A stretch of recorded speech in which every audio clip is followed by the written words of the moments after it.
Halo guys, hai kawan-kawan. Jadi video kali ini aku akan presentasi tentang sebuah alat laboratorium bernama Urine Analyzer. Nah, untuk media presentasinya aku menggunakan sebuah PowerPoint yang nantinya PowerPoint ini akan aku share juga di description box. Oke, langsung saja ke presentasinya. Oke, Urine Analyzer. Sebelumnya, perkenalkan, namaku Petronella Isabella dari Prodi Teknologi Elektromedis Fakultas Vokasi Universitas Sanata Dharma dengan nomor induk mahasiswa 191313021. Oke, nah ini adalah sebuah bentuk dari urine analyzer atau gambar dari alatnya adalah seperti ini dan ini.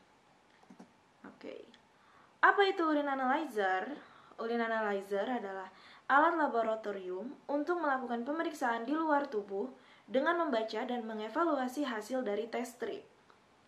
Nah, test strip ini digunakan untuk strip multiparameter dengan beberapa penentuan parameter, yaitu ada berat jenis, pH, leukosit, protein, nitrit, glukosa, keton, uribilinogen, bilirubin, dan darah yang terkandung di dalam urin.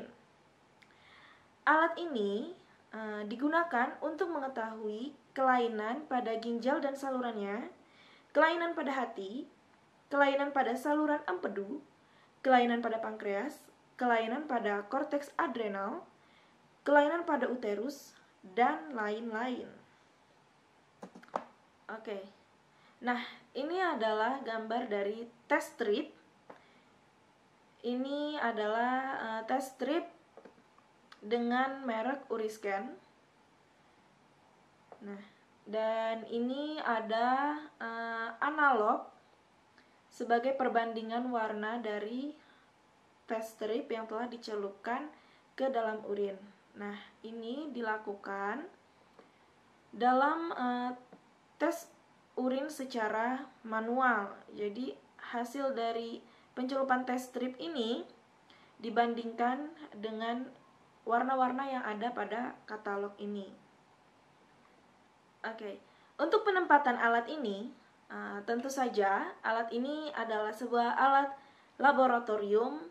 Tentunya dapat kita temui dalam laboratorium medis.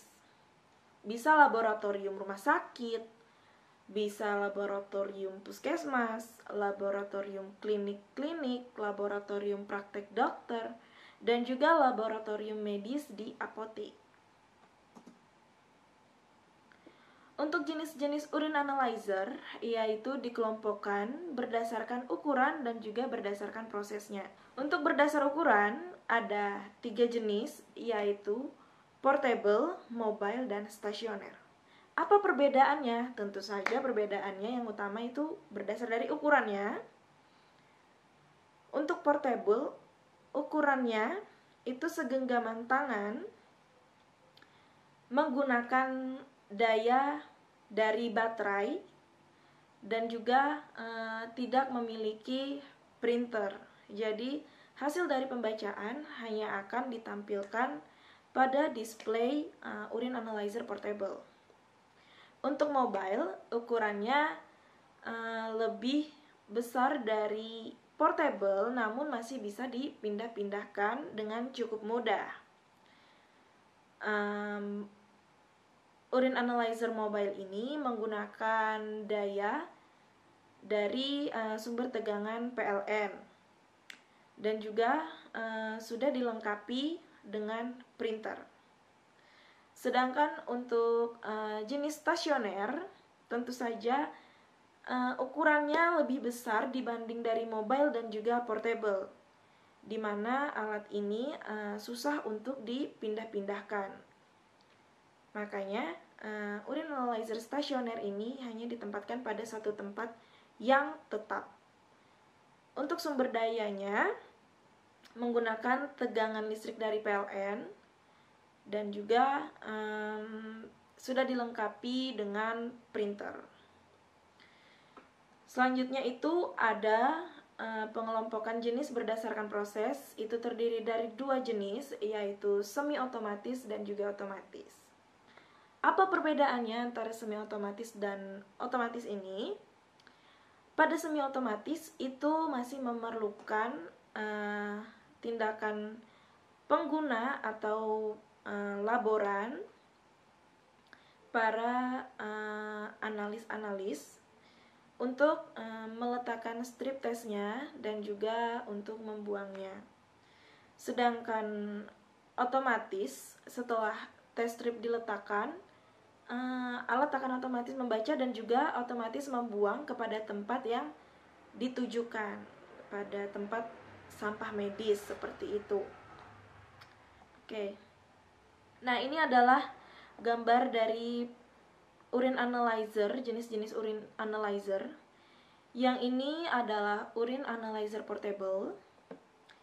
Yang ini adalah urine analyzer mobile. Dan yang ini adalah urine analyzer stasioner, di mana dapat dilihat di sini perbedaan bentuknya. Yang stasioner ini paling besar ya. Dan juga untuk proses, dua ini adalah termasuk yang semi otomatis. Sedangkan yang stasioner ini adalah bentuk yang full otomatis. Selanjutnya ada cara kerja dari urine analyzer. Pertama-tama, strip urine diletakkan pada tray atau baki, kemudian akan diteruskan ke alat pembaca oleh penggerak. Kemudian, LED pada alat pembaca akan memancarkan cahaya dari panjang gelombang yang mengarah pada test pad. Cahaya LED yang terpantul dengan warna yang terdapat pada pad akan ditangkap oleh detektor. Panjang gelombang yang diterima akan diperkuat dan difilter. Gelombang cahaya yang telah diperkuat dikelompokkan berdasarkan parameter dan akan diubah menjadi sinyal analog. Setelah itu, mikroprosesor bertugas untuk mengkonversi pembacaan digital menjadi nilai reflektansi relatif yang mengacu pada standar kalibrasi. Kemudian, sistem akan membandingkan nilai reflektansi dengan batas jangkauan yang ditetapkan dan output hasil semi kuantitatif. Batas jangkauan yang ditetapkan dalam hal ini yaitu reflektansi nilai-nilai yang telah diprogram ke dalam alat analisa untuk setiap parameternya. Nah, setiap pad test akan membaca secara photometrically sekitar 55-65 detik. Nah, ini adalah panjang gelombang dari parameter-parameter yang ada pada urine analyzer. Dapat dilihat di sini panjang gelombangnya yaitu sekitar 557 nanometer. Dan pada berat jenis itu memiliki panjang gelombang 620 nanometer. Untuk pH memiliki panjang gelombang 620 nanometer dan juga 557 nanometer. Untuk leukosit, nitrit, glukosa, keton, urobilinogen, bilirubin, dan protein memiliki panjang gelombang 557 nanometer. Dan untuk darah atau eritrosit memiliki panjang gelombang cahaya 620 nanometer dan juga 557 nanometer. Nah, selanjutnya ada komponen-komponen dari device urine analyzer. Di sini saya mengambil contoh dari merek Urisis 1100. Di mana komponennya di sini ada nomor 1 yang ditunjukkan oleh nomor 1 itu ada penutup printer. Di mana di bawah penutup printer ini juga terdapat chip program. Pada nomor 2, di sini ada layar monitor dan juga 3 button interface-nya. Pada nomor 3, ini adalah tray strip uji atau baki tempat meletakkan test strip. Dan pada nomor 4 ini adalah tombol start.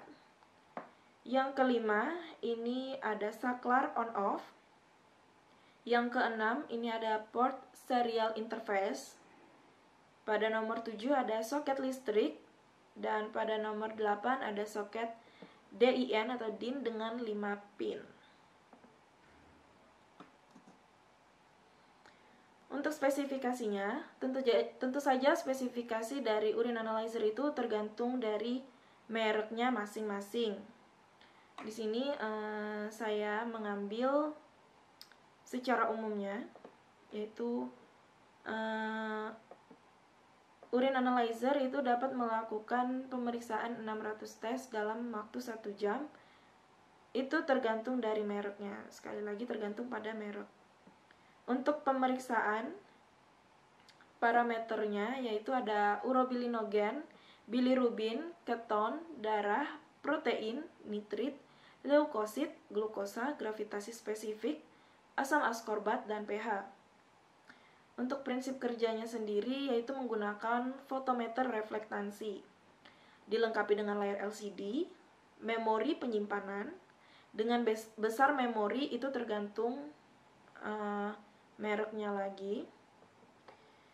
Dilengkapi dengan printer thermal pada jenis mobile dan stasioner.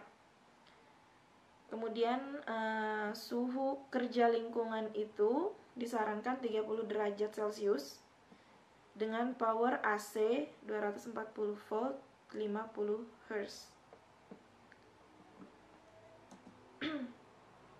Untuk instalasi atau pemasangan, ini saya mengambil dari merek Urisis 1100 juga, yaitu pemasangannya dengan pertama-tama menempatkan urin analyzer pada permukaan yang stabil dan rata. Jauhkan dari benda yang menghasilkan frekuensi tinggi, karena itu akan mengganggu kinerja urin analyzer dalam melakukan penganalisisan dan perhitungan dari test strip.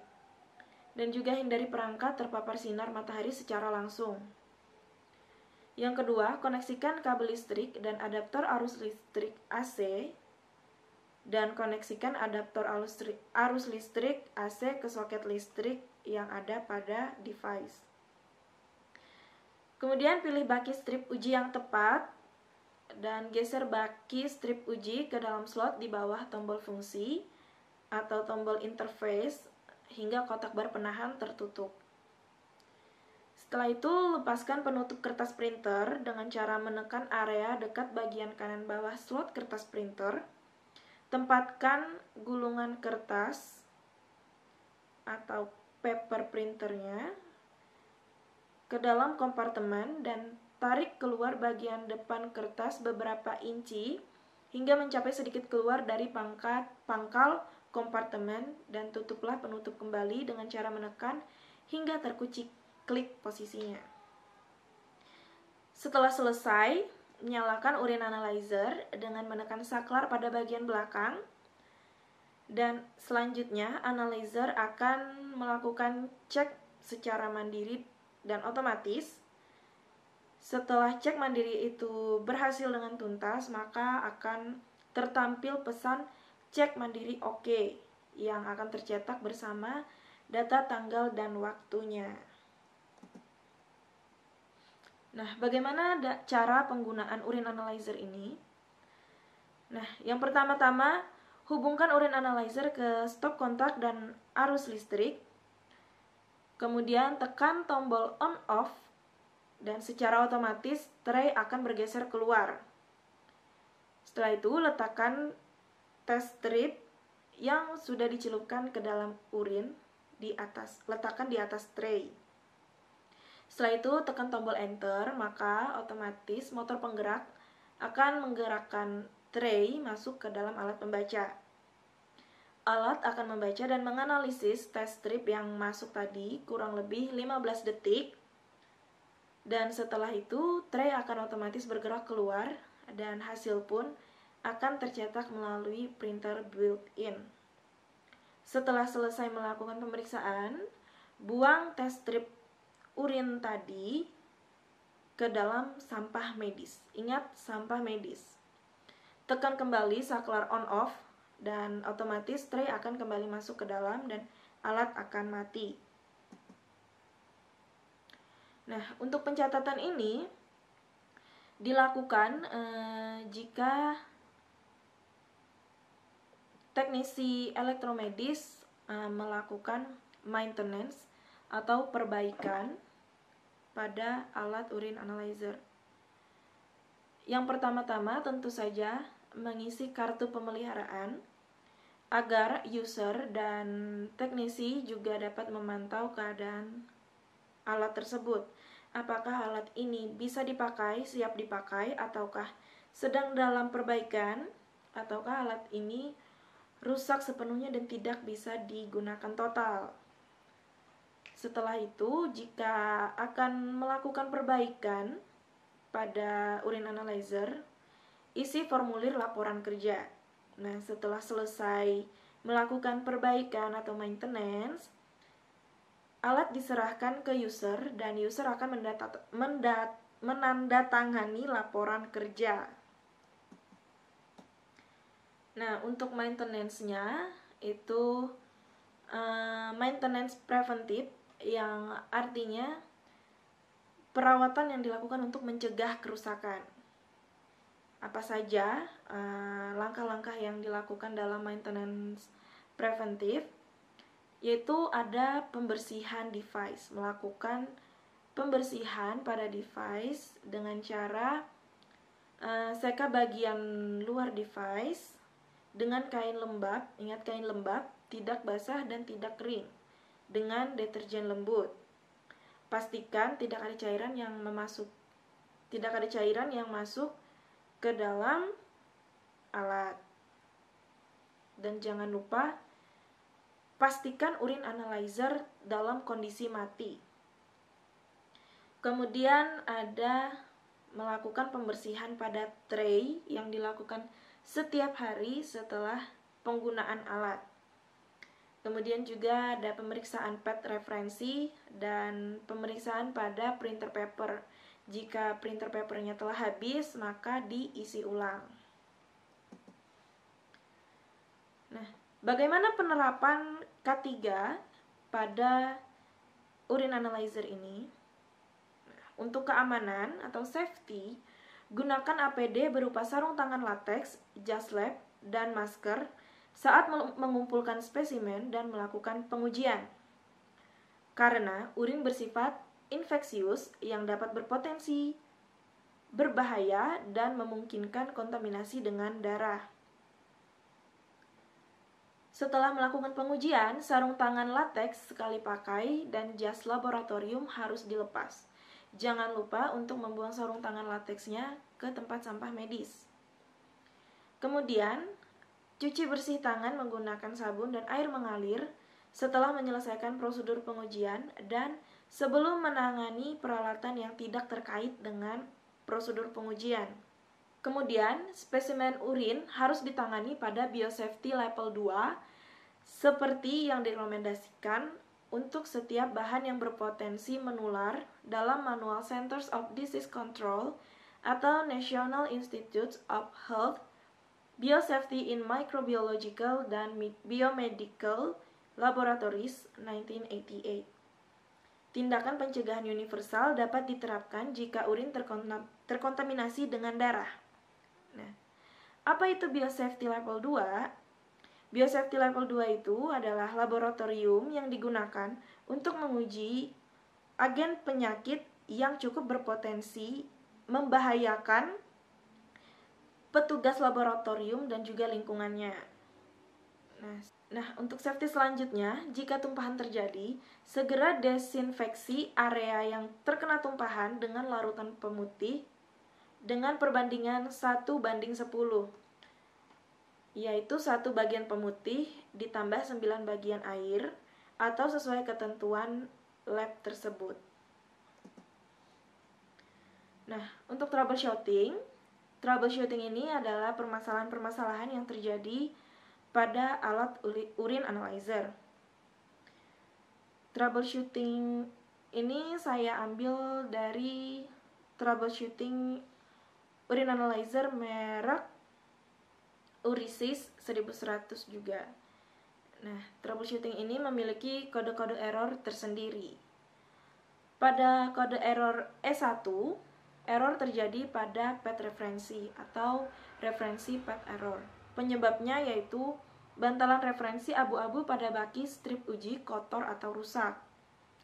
Solusinya yaitu pertama-tama matikan dulu alatnya.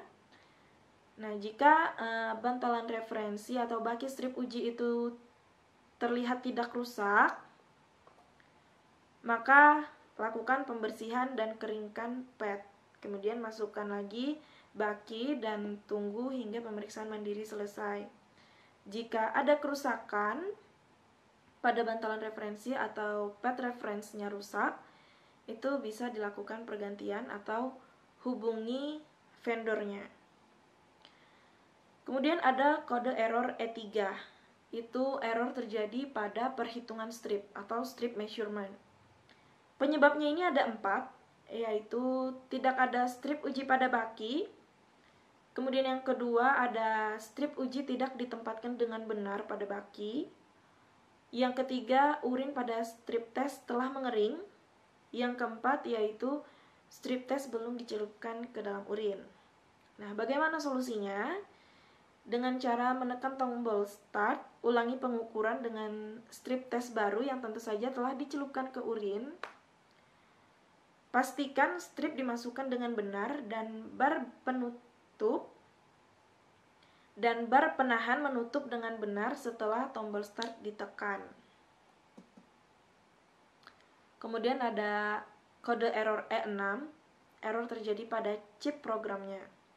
Penyebabnya ini adalah modul chip di bawah penutup printer itu tidak ada atau tidak bersentuhan, tidak terletak dengan benar, atau chip telah rusak. Bagaimana solusinya? Pastikan sekali lagi alatnya sudah dimatikan terlebih dahulu sebelum melakukan perbaikan. Kemudian masukkan modul chip yang baru dan nyalakan kembali instrumen. Pada kode error E11, itu error terjadi pada motor step atau motor step error. Penyebabnya ini terjadi pada driver motor yang keluar dari toleransi atau gerak maju baki strip uji terhalang. Jadi bakinya itu terhalang dengan kotoran sehingga tidak bisa masuk ke dalam. Solusinya itu bersihkan baki dengan hati-hati. Bersihkan dan keringkan lubang pemposisian menggunakan kain bebas serat. Buang semua endapan urin di bagian atas dan bawah baki strip test. Dan masukkan lagi baki dan tekan tombol start. Kemudian ada kode error E12. Error terjadi pada optics. Nah, penyebabnya ini adalah bantalan referensi hilang dari baki strip uji atau LED atau foto transistor yang rusak. Nah, solusinya yaitu dengan memasang bantalan referensi, tekan tombol mulai, dan jika pesan atau kode error E12 ini muncul lagi, segera hubungi pusat layanan teknis atau hubungi vendor yang berhubungan. Kemudian ada error E13, itu error terjadi pada printer. Penyebabnya itu berupa kesalahan koneksi printer atau kertas macet. Solusinya itu matikan alat, dan jika masalahnya adalah macet pada kertasnya, maka bersihkan kertas yang macet dan nyalakan kembali alatnya. Nah, sekarang kita masuk ke perbandingan merek beserta harga dari urine analyzer. Yang pertama ini ada merek Contact BC401. Nah, ini dilengkapi dengan 3 parameter test strip, yaitu ada 8 parameter, 10 parameter, dan 11 parameter. Dengan interface standar micro USB dan juga Bluetooth interface. Kecepatan tesnya itu ada 60 tes per jam. Jadi sekitar 1 menit untuk 1 kali tes. Untuk penyimpanannya itu bisa sampai 500 sampel data dan bisa dicantumkan tanggal tesnya dan nomor sampelnya dan juga username-nya. Menggunakan power supply 5 volt DC 1 ampere dengan baterai lithium isi ulang. Dengan tegangan baterai 3,7 volt dan daya 1500 mAh. Nah, dapat dipastikan ini alat adalah sebuah urine analyzer portable. Harganya sekitar Rp4.648.000. Selanjutnya ada merek dari DokuReader 2. Nah, ini bisa mencapai 120 tes per jam pada mode cepat atau fast mode, atau bisa 50 tes per jam pada mode normal atau normal mode. Bentuknya simple dengan pengoperasian intuitif dengan layar sentuh berwarna. Alat ini akan otomatis memulai perhitungan ketika test strip terdeteksi. Harganya sekitar Rp10.705.163 atau Rp55.000. Kemudian ada merek Urisis 1100. Nah, ini adalah alat yang memprint secara otomatis hasil dari perhitungannya dengan hasil yang akurat. Kemudian pemilihan test strip yang fleksibel, kemudian bisa menyimpan hasil ke memori, memproses hasil via printer dan juga interface serial dengan waktu pengujian 70 detik. Harga dari urine analyzer merek Urisis 1100 ini sekitar Rp15.355.617. Kemudian ada merek dari Herbal Laura Smart. Nah, perangkat semi otomatis ini mampu menguji 60 strip per jam. Laura Smart ini juga dapat bekerja baik dari sumber arus bolak-balik dan langsung. Jadi Laura Smart ini bisa menggunakan dua sumber tegangan, yaitu arus AC dan juga arus DC. Untuk harganya sekitar Rp18.760.000. Selanjutnya ada dari merek HTI CL50. Nah, sistem yang ringkas dan hemat biaya. Unit ini menguji tingkat pH, nitrit, berat jenis, darah, glukosa, bilirubin, urobilinogen, keton, leukosit, protein, kalsium, kreatinin, mikroalbumin. Menggunakan prinsip fotometri reflektansi dengan panjang gelombang ganda dan memiliki dua mode uji, mode normal dan mode cepat. Dengan harga Rp29.555.330. Nah, selanjutnya ada merek dari Uriscan Pro. Uriscan Pro ini memiliki kecepatan 720 tes per jam dengan kapasitas memori 1000 pasien dan membaca tes strip dengan merek yang sama, yaitu Uriscan juga, dengan berbagai parameter. Di sini tersedia dari 4 parameter hingga 11 parameter. Dilengkapi juga dengan internal thermal printer. Untuk harga ini sekitar 2,25 lakh rupiah, atau jika dirupiahkan itu sekitar Rp43.775.507. Mantap. Kemudian ini sama juga Uriscan, tapi ini adalah Uriscan Super Plus. Ini tingkatnya lebih tinggi dibanding yang sebelumnya adalah Uriscan Pro. Ini kecepatannya itu bisa sampai 200 tes per jam. Untuk kapasitas muatan sampelnya itu bisa sampai 100 sampel dalam satu waktu dengan 10 rak. Untuk parameter tesnya itu ada blood atau darah, bilirubin, urobilinogen, keton, protein, nitrit, glukosa, pH. Kemudian ada gravitasi spesifik, ada leukosit, ada asam asorbat, ada mikroalbumin, ada kreatinin, dan juga clarity. Nah, metode perhitungannya ini menggunakan reflektansi photometer, turbidimeter, dengan tambahan CCD camera image capture.